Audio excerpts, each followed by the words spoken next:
इस वक्त जो जंगी मोर्चा खुला है अमेरिका, इजराइल और ईरान के बीच में, वहाँ लगातार हम अगर उन तीन देशों की बात करें तो वहाँ तो इसका प्रभाव नजर आता ही है, लेकिन विश्व भर में भी वैश्विक अर्थव्यवस्था के रूप में ये जो युद्ध है ये एक लंबी छाप छोड़ रहा है। हॉर्मुज से जाने वाले तमाम जहाज़ों को जिस तरीके से वहाँ रोका जा रहा है और कतर से जो है वो तेल की सप्लाई जो है वो बीते कई लंबे अरसे से नहीं हो पाई है और इस महीने की बात की जाए तो शून्य जो है वो निर्यात हुआ है। तो ऐसे में वैश्विक अर्थव्यवस्था पर एक बड़ा असर नजर आता है। और जब डोनाल्ड ट्रंप आचार्य जी कहते हैं कि हमारे साथ ज्योतिषाचार्य अरविंद त्रिपाठी जी हैं, तो डॉक्टर अरविंद त्रिपाठी जी से हम समझेंगे कि अर्थव्यवस्था को लेकर, वैश्विक अर्थव्यवस्था को लेकर क्या कुछ इसका असर रहने वाला है। और खासतौर पर जब डोनाल्ड ट्रंप ये कहते हैं कि गैसोलीन भले ही महंगी हो रही हो, तेल भले ही महंगा हो रहा हो, लेकिन कई चीज़ें हैं जो सस्ती भी हुई हैं, और वो कहते हैं कि ये महंगाई तो फिर भी झेली जा सकती है, लेकिन ईरान परमाणु बम बना ले ये नहीं झेला जा सकता। जी। तो क्या ये जो खतरा है या ये जो रिस्क है ये हर मुल्क उठा सकता है? वैश्विक अर्थव्यवस्था की अगर बात की जाए तो कितना नुकसान आगे आने वाले समय में, अगर युद्ध का ये सेकंड फेज हो रहा है, क्योंकि अभी तक भी चलता आ रहा है, तो आगे कितना और इसमें बढ़त होगी? देखिए, अभी ये जो युद्ध अगर हो रहा है, युद्ध जो होने की संभावना बन रही है, इसमें पूरे देखा जाए तो ईरान का बड़े पैमाने पर नुकसान होगा, मिडिल ईस्ट का नुकसान होगा, अमेरिका का भी काफ़ी नुकसान होगा। तो देखा जाए तो आर्थिक क्षति पूरे वैश्विक लेवल पर, बड़े लेवल पर होगा और पूरे विश्व को आर्थिक क्षति का सामना करना पड़ेगा, महंगाई का सामना करना पड़ेगा, रोग व्याधि बढ़ेगा। और जो ये सोच रहे हैं कि न्यूक्लियर बम चाहे एटम बम नहीं बनाएंगे, ईरान अपने जिद पर अड़ा रहेगा, वो बनाने की पूरी संभावना बन रही कि वो बना लेगा, वो इनके काबू में आने वाला नहीं है। नंबर एक। नंबर दो, इस युद्ध से आर्थिक स्थिति काफ़ी डमाडोल होगी और वैश्विक लेवल पर काफ़ी नुकसान होगा। इसमें बहुत ऐसे विश्व में अनेकों देश होंगे जो आर्थिक रूप से परेशान होंगे, रोग व्याधि हो सकती है, जो युवा पीढ़ी है उनके हेल्थ को लेकर के क्राइसिस होगी, महिलाओं के लिए दिक्कत होगी और इससे जनता और राजा में आक्रोश की स्थिति उत्पन्न होगी। और कई देशों में ऐसे भी स्थिति होगी कि वहाँ आर्थिक व्यवस्था को लेकर के बड़े लेवल पर आंदोलन होगा और कई देश की सत्ता में परिवर्तन भी होने की संभावना बन रही है। तो इस लड़ाई का बड़ा अंतर्राष्ट्रीय लेवल पर व्यापक असर पड़ेगा।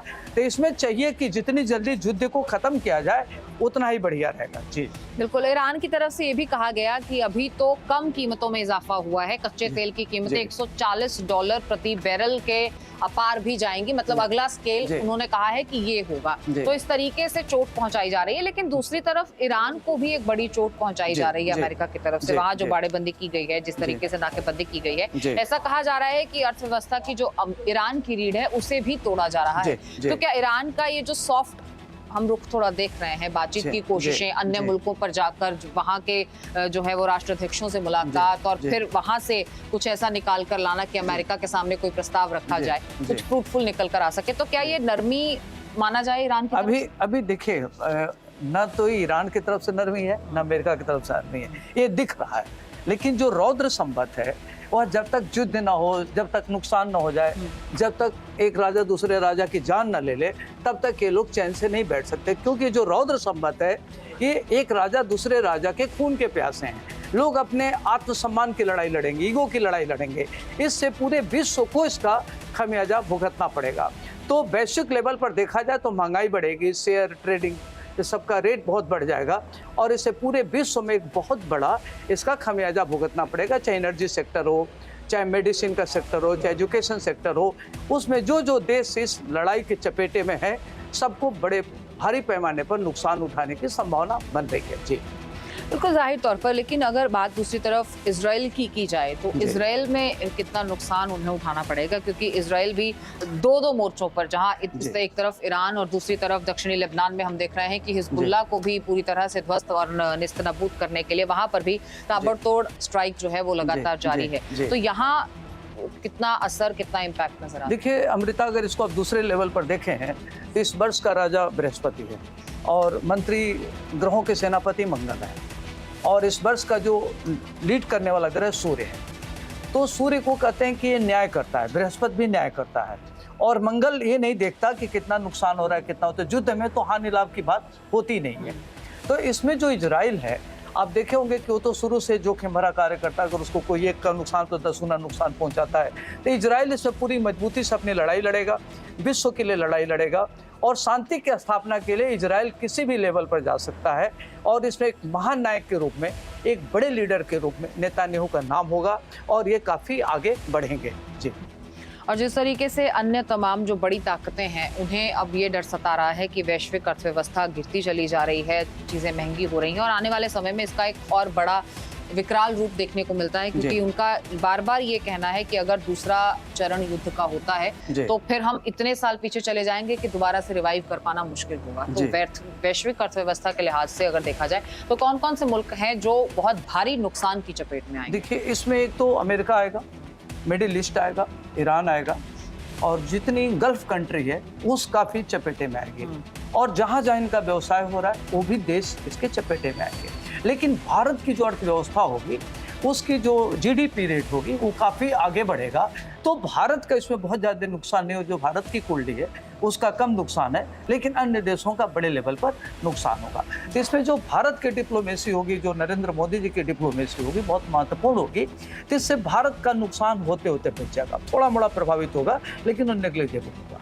जी। और हॉर्मुज क्या लगता है, क्योंकि अर्थव्यवस्था के केंद्र में इस वक्त हॉर्मुज जो है वो एक बड़ी चर्चा का विषय बना हुआ है। तो उस विषय पर क्या कहा जाए कि इस अर्थव्यवस्था को दुरुस्त करने के लिए हॉर्मुज पर हालात कब सामान्य हो सकते हैं? देखिए अभी तो कोई संभावना नहीं है, अभी तो ऐसे ही एज इट इज चलेगा, अभी उसकी संभावना नहीं है।